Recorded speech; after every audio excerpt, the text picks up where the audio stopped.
Paradigm shift number 2. Okay? We only have 2, so don't worry too much. Human nature is to think only of 3 individuals. Okay?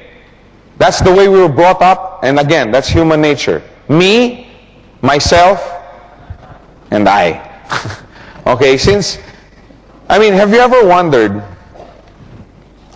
you put 2 kids, two 2-year-olds in a room with 1 million toys, and they'll fight about the same one.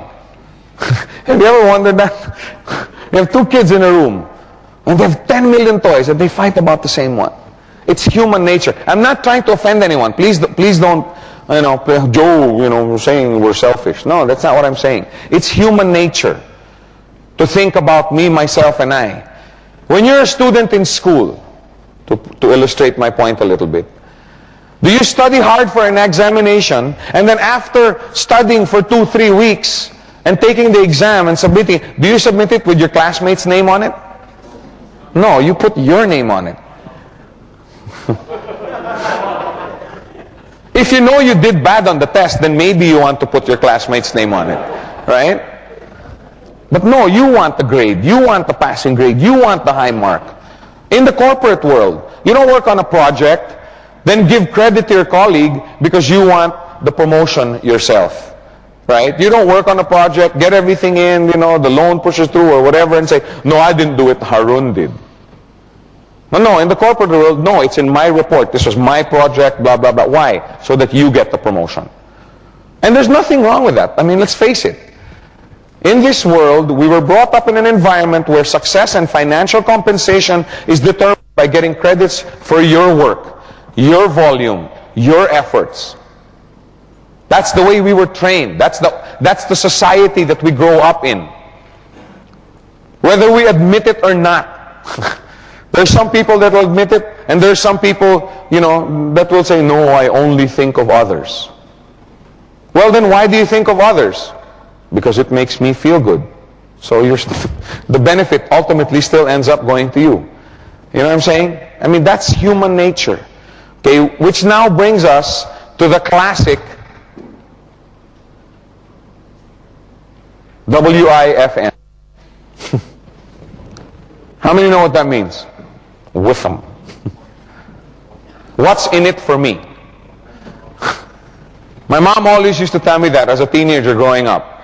As long as you build your business that caters to this, in other words, to someone, what's in it for him, then you're going to make money. If you want to make money in this business, paradigm shift number 2. Forget about yourself. If you want to make money in this business, forget about yourself. Think only of your organization. Think only of your leaders. If you spent all your time helping those under you in your organization, what do you think will happen? What do you think will happen? If I spent 8 hours every day helping Harun, bring in his directs, and helping his directs bring in their directs, and then we start helping out and bring in their, what do you think will happen? Harun starts to earn money. His network starts to earn money. His organization starts to earn money. They would earn more, then they'd be more enthusiastic about building the business. Let me tell you, if you have somebody that you refer to this business, and after 2-3 months they haven't even qualified for their coin, or they haven't had their first step yet, what's going to happen? Do you think they're going to be excited? No, they're going to be really discouraged about the business. You want them to get excited. You want people to be excited under you. That's why, remember I was telling you earlier, I thought when these 40, 50 people told me no, that's it, I'm not going to make money in this business. But I was wrong. And like I said, I took it happened to be a blessing in disguise instead of a curse. Because now, can you imagine if these 40, 50 people said yes? Can you imagine taking care of 40 or 50 people? Because only Ferdy and my cousin, I thank God that my cousin and Ferdy were the only 2 people that said yes. Because now I had 8, 9, 10 hours a day dedicated to just making sure that they earn. And let me tell you, Ferdy was doing very, very well in another company. Okay, he was earning the equivalent of about maybe 3,000, 4,000, 5,000 a month US with another company. Dave, the same thing. Dave was earning about 9, 8, 10,000 a month with another company. Okay. So of course they were giving more time for that company. So what I did is I told myself, I'm going to make sure that they earn so much money in this business that they eat, sleep, breathe, dream, think Gold Quest. And I spent 8, 9, 10 hours a day helping them out. And after a while, you know, Ferdy would call me, because let me tell you, my phone was ringing off the hook. I'd wake up in the morning, 7:30, Joe, you know, we have this group, can you come? Okay, fine. Joe, we have group, let's go. Joe, you know, this group wants to bring in their group, let's go. And because I was open to them, they kept calling me. After a while, I was spending 10, 11, 12 hours a day. And I said, Ferdy, Dave, you know, this organization's growing. You know, can you do some presentations here so that I can go and present over? Oh, no, we can't. They said, why not? And this is a true story. Because that company said if we don't stop doing this business, they're going to terminate us. And they were saying, Joe, this is still $5,000 a month. This is still $10,000. I can't say, you know, I can't just say goodbye to that. And that's when I decided I'm gonna make these guys earn so much money that they're gonna eat, sleep, dream, breathe, think Gold Quest. And I spent all 8, 9, 10 hours a day. And not just for and also the organizations on the other side. On the second month, Dave earned about 18,000 US. Ferdy earned about 10,000 US or 9,000 US on his second month. You know what they told the owner of that company? You know, in a letter, respectfully, sir, you know, if you want to terminate us, terminate us. Yeah. But we're not going to stop doing this business because what took us 3 years to do here, we did in 2 months. Now, would you like to have leaders in your organization with that kind of mentality? Well, then what are you doing to deserve it?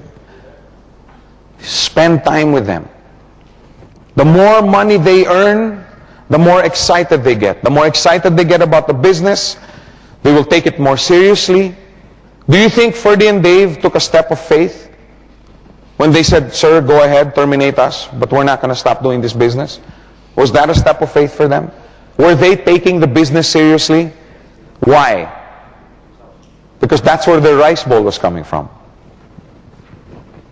If you want people in your organization to take this business more seriously, if you want them to spend more time, if you want them to open themselves up to more training, make it worth their time. Make it worth their while to do so. Anyway, in the long run, who does it benefit? When you have people that are committed, that are all out for this business, that do this business on a full-time basis, who does it benefit? You. It benefits you. I was in shock when I first got my check. I'm serious. I knew I was going to make money in this business. When I first sat down in the business plan and listened to the business plan, I was like, wow, this is unbelievable. But when I first came in, I said, okay, I purchased a 9-header. Okay, in the beginning. I don't recommend that's what you do. Okay, there was my first time to be involved in this business. I didn't know all the strategies. Okay, if I would have known then what I know now about the business, I would have just done a 3-header. Because you can open under, right? We'll take that up during the strategy sessions. And it wasn't something that came easy. My wife was, how many met my wife here last night? She's not here now, so we can talk about her. But it's just our secret, okay? It's just us and the people who buy this tape. But my wife was really, oh, another one of these, I don't want to join. How much do we have? 9-header? Oh my God. I mean, you see her, she's, you know, sweet and you should see her when she's, she'd see her on the golf course. She turns into a completely different personality. But she was, I don't want to have anything to do with that business. That's your business. I refuse any ownership of that business. Blah, blah, blah. But I was like, no, I'm going to do this, blah, blah, blah. So I, put in my draft, started doing the business. 2 weeks later, I was in Cebu. Not Cebu, but Cebu. It's in the Philippines. Doing the business. And we weren't fighting anymore. Okay, we like to try and end our fights before we go to sleep at night. Doesn't always work, but we try. But anyway, we weren't fighting. And I was, every night when I'm away, I'm calling her. Oh, blah, blah, blah. And she goes, hey, ba, guess what? We got a FedEx package today. Really? What was in it? Our coins. I was like, you mean my coins? Yeah, our coins. And also our check. You mean my check? Yeah, our check. When I came back to Manila, she was with her friends and you should see our new business. I was like, our new business? I thought this was my business. But that's the way it is. How many had a similar experience when they were starting the business? You mean my wife said the same thing to you?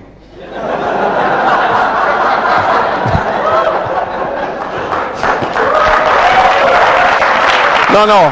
What I mean is, when you start this business, nobody's with you. Right?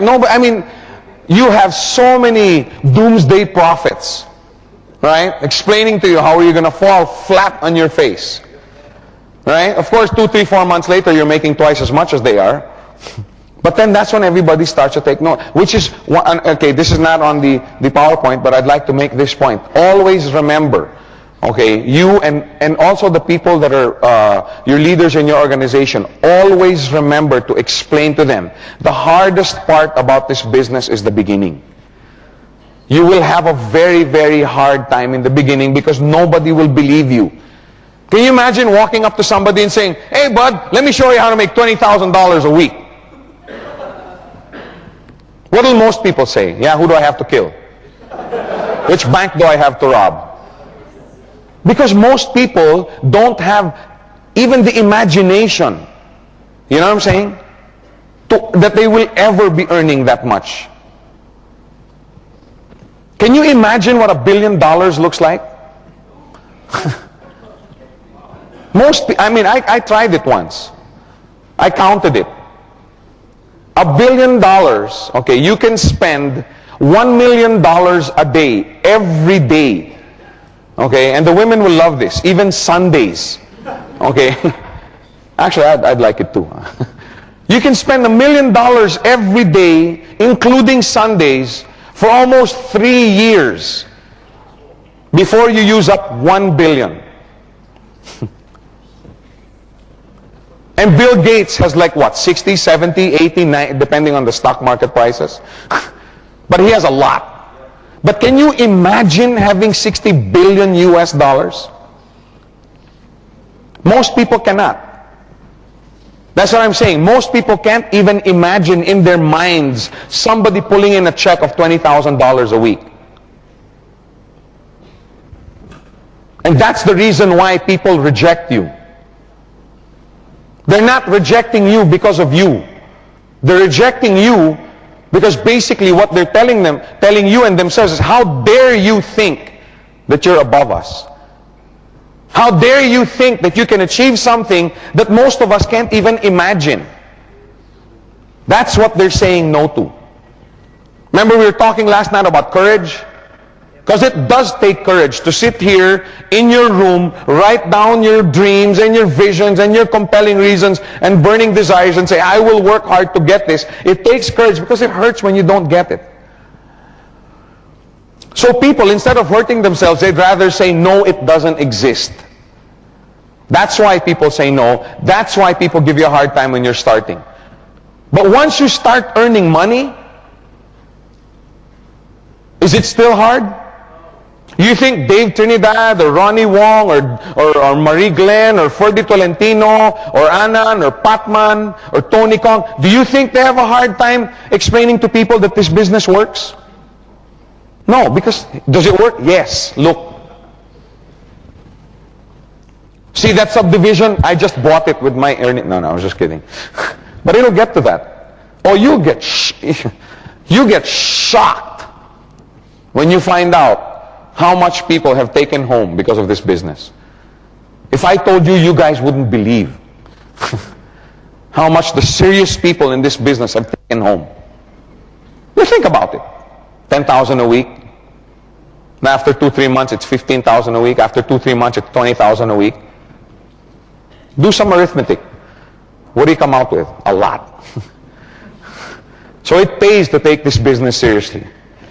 But anyway, can you imagine having Dave Trinidad earning $20,000 a week on one side, right?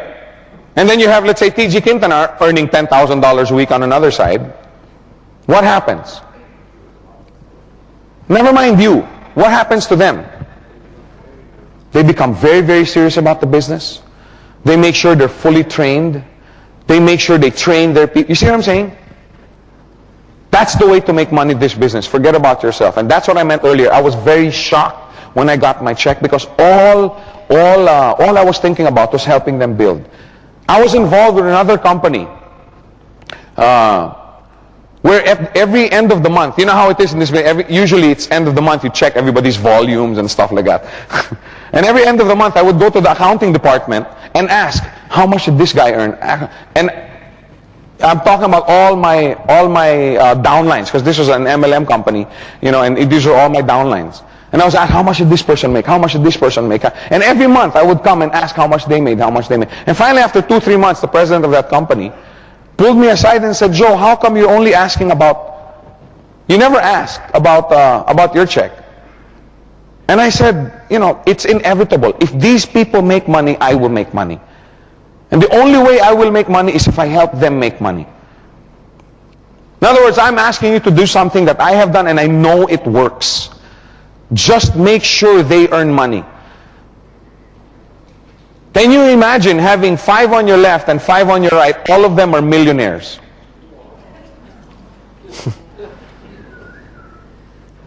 What about you? What happens to you? So will you benefit by helping making these people make millions? Yes, you will benefit. The only way you can earn big bucks is to help others earn big bucks. Don't gauge your success in this business by the size of your checks. You know what I'm saying? Gauge your success by the size of your leaders' checks. The more checks they have, the bigger checks they have, the more seriously they take the business. Let me make it clearer. Let's say you have an organization that you're just starting and you bring in, on your left, Tom, and then on your right, you bring in Bob. Jeff. I forgot, Bob joined the other company. Okay, Jeff was the one who joined us. If Tom on the left is earning $400 a month and Jeff on the right is earning $10,000 a month, okay, a slight difference there of only about $9,600. Who do you think would consider doing the business more seriously? Boy, really focused on dollars here. We forgot the guy's name. His name is Jeff, guys. Who do you think would take it more seriously? Jeff. He's the one that will take this business seriously. He's the one that will make sure he gets all the books, he gets all the tapes, he attends all the meetings. Those are the kind of leaders you want. Who do you think will consider doing this business full-time? Wouldn't you want to have an organization of all full-time questers? Now, if he's making $5,000 a month in the current vocation that he's in, and he's earning $400 a week or $400 a month with Gold Quest, which one do you think he'll take more seriously? Of course, job. It could be a job, it could be a business, it could be whatever. You see what I'm saying? But if he's earning $5,000 a month here, right, and he over here on the other side, he's earning $20,000 a month, which do you think he'll take more seriously? This one. So if you want your leaders to take this business more seriously, it's up to you. It's up to you. You have to make it profitable for them to take this business more seriously. And as a byproduct of this effort, who makes money? You do. I remember one time Dave Trinidad took me out to dinner, Dave and Ferdy, and Chit, and Pastor Bob, all the leaders in his organization, they took, which was really nice. Okay, because I remember when you were first starting, you know, of course, you know, you have meetings and you meet in restaurants and, you know, everybody, oh, when the bill comes, you know, everybody, you know, oh, no, everybody's pulling out, you know, Dutch treat. You know, we call it KKB in my country, kanya-kanyang bayad for the Filipinos, which means which means Dutch treat. But nowadays, you know, it's all, no, let me take the bill. Oh, no, Joe, let me take the bill. Okay, fine, go ahead. But anyway, I remember that during that dinner, Dave goes, you know, Joe, I can't think of a better way to make money. All I do is help people make money, and the more money they make, the more money I make. I can't think of anything more fulfilling financially. And that's the attitude that you should have. That's the attitude that you should have. In review, paradigm shift number one, learn how to work with your circle of influence. You don't seem very convinced. You must have had a very big lunch. Learn how to work with your circle of influence and teach others to work with their circle of influence.